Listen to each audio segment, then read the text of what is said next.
Millions of people recite Psalm 23. Many know the words by heart. But knowing the words does not always mean we understand what they are shaping within us. The issue is not how Psalm 23 is spoken, it is how it is held in the heart. When this psalm is misunderstood, it becomes only a source of comfort, instead of a way of meeting fear, anxiety, and pressure with steady trust. Psalm 23 does not promise a life without challenges. It reshapes how we walk through them. And that quiet shift in understanding begins with how we see the very first words of the psalm.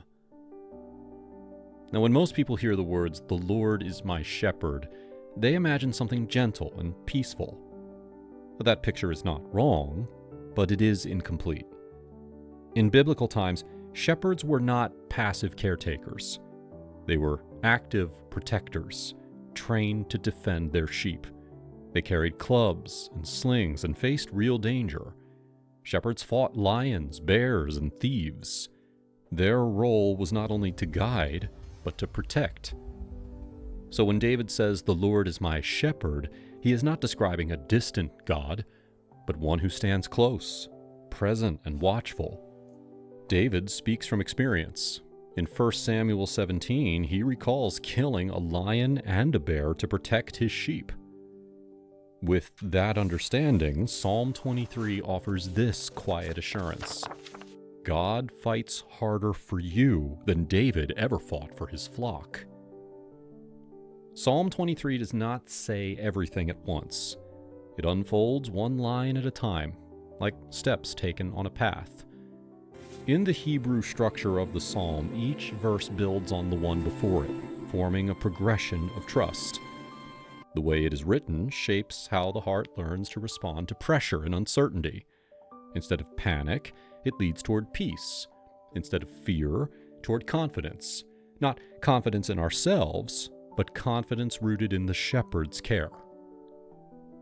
"The Lord is my shepherd, I shall not want." This line is not about material wealth. It speaks to something quieter and deeper. In the Hebrew sense, it means there will be no lack of what is needed for the path God has given you. Nothing essential is missing.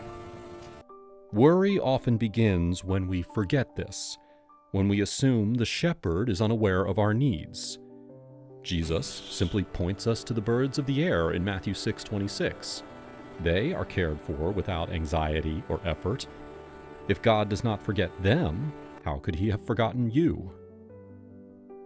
Sheep only lie down when they feel completely safe in the care of their shepherd.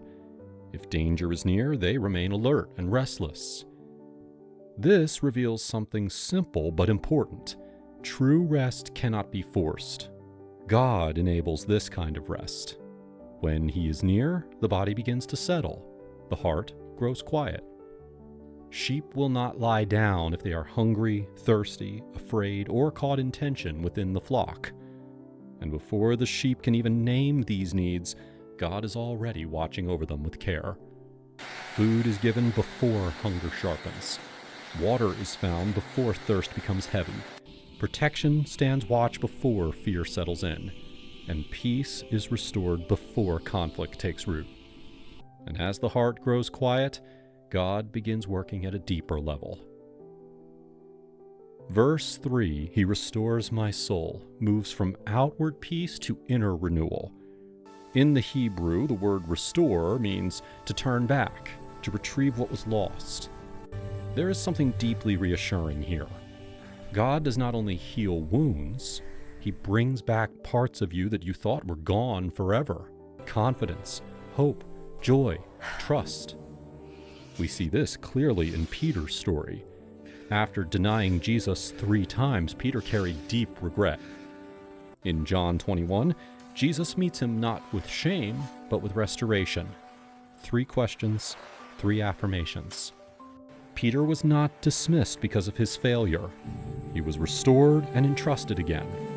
God does not waste what has been broken. He restores it and gives it direction again. "And he leads me in paths of righteousness for his name's sake." This line is not about perfection. In the Hebrew understanding, Righteousness means the right path, the path that leads where you are meant to go. God's goal is not to make you look impressive. It is to guide you toward His purpose, even when the way feels unfamiliar, even when you cannot yet see where it leads. The shepherd does not lead at random. He leads with intention, even when the path passes through darkness. Though I walk through the valley of the shadows of death, I will fear no evil, for you are with me. Notice the word though, not if. Hard seasons are not optional. They are part of life. In Hebrew, this speaks of a valley of deep darkness, moments of uncertainty, medical tests, financial pressure, strained relationships. And here, the language changes. David stops talking about God and begins speaking to him. The psalm shifts from the third person to the second, from he to you. In dark seasons, God becomes personal, not farther away, but nearer than before, present to protect and guide. Your rod and your staff, they comfort me. The rod was a weapon used to drive away predators. The staff was a guide, pulling the sheep back from danger. Together, they reveal a God who both defends and guides. He fights for you when threats rise, and He redirects you when you wander too close to harm. Comfort does not come from ease, but from knowing you are protected and guided, especially when escape feels impossible. In Exodus 14, the people of Israel stand trapped. The sea before them, the army behind them. There is no clear path forward. And yet, Moses speaks with quiet confidence. The Lord will fight for you. God does not remove the sea. He opens a way through it. There are seasons when we feel trapped with no clear way forward, but God already has the solution. Verse 5 shows us how God does this. You prepare a table before me in the presence of my enemies. God does not always remove enemies from the path. Instead, He blesses you openly, where others can see what He has done. We see this in Daniel's life. Thrown into the lion's den, he was not destroyed, he was preserved. And King Darius, who watched it unfold, ended up honoring Daniel's God before the entire kingdom. Sometimes those who stand against you may still become witnesses to how God restores. The oil a shepherd uses is not symbolic. It is practical care given in moments of harm. It is applied to wounds, helping them heal and protecting them from infection. In the same way, God tends the wounds others have caused. He heals what was damaged, not hurriedly, but with care. And when David speaks of a cup that overflows, it is not excess kept for oneself. It is abundance meant to spill over, so your healing becomes a blessing to others. And verse 6 continues with confidence. In Hebrew, goodness and mercy do not merely follow, they pursue. God's goodness does not give up its pursuit of you. His mercy moves faster than your failure. And dwelling in the house of the Lord is not about a place after death. It means His presence is carried with you into every ordinary moment of life. You are not only welcomed into God's presence, you have become the place where He dwells. And that changes how faith is spoken, not just felt. Psalm 23 is not written as a prayer. It is spoken as a declaration. David is not asking God to become his shepherd. He is announcing that God is his shepherd. He speaks from certainty, not desperation, from trust, not uncertainty. This psalm does not plead for protection. It declares a relationship. David lives from the reality that God is already leading him. And that lived trust is why these words continue to be spoken.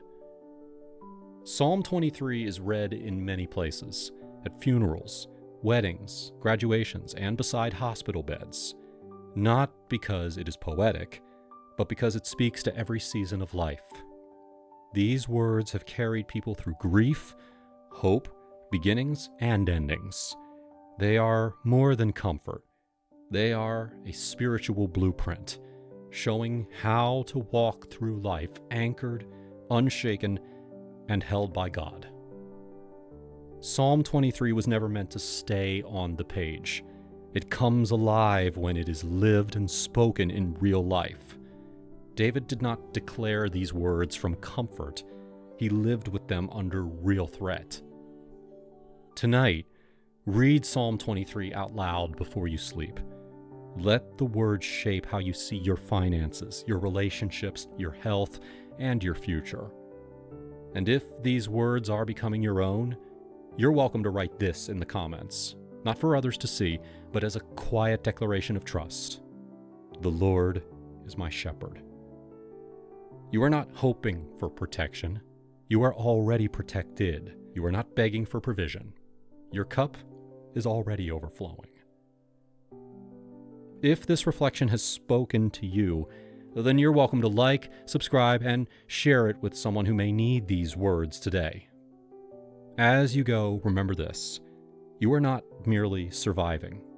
You are undefeated, because your shepherd never loses a battle.